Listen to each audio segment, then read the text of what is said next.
السلام علیکم۔ کینیڈا سے کراچی آنے والا شخص ڈاکوؤں کی فائرنگ سے جاں بحق، واقعے پر علاقے میں کوہرام، فضا سوگوار، ہر آنکھ اشکبار ہو گئی۔ تازہ ترین ویڈیوز کے لیے چینل کو سبسکرائب کر کے بیل آئیکن اور آل نوٹیفیکیشن پر کلک کریں۔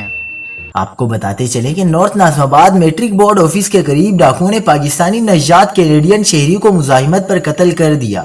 مقتول اہل خانہ کے ہمراہ عید الاضحیٰ منانے 2 روز قبل ہی کینیڈا سے پاکستان آیا تھا۔ مقتول کی شناخت 65 سالہ امین الدین الوی کے نام سے کی گئی۔ مقتول کے قبضے سے 1100 امریکی ڈالرز، 750 کینیڈین ڈالر اور 40,000 روپے ملے ہیں۔ شبہ ہے کہ ڈاکو منی ایکسچینج سے ہی ان کے تعاقب میں تھے۔ مقتول کے ورثاء کا کہنا تھا کہ امین الدین الوی سوشل ویلفیئر کا کام بھی کرتے تھے اور وہ کھنڈو گوٹ کے کچھ بچوں کو نئے جوتے پہنانے کے لیے اپنے ہمراہ لے کر گئے تھے کہ انتہائی افسوسناک واقعے میں وہ اپنی جان سے چلے گئے، جبکہ مقتول دل کے عارضے میں بھی مبتلا تھے۔ مزید خبروں کے لیے دیکھتے رہیے حق پاکستان نیوز۔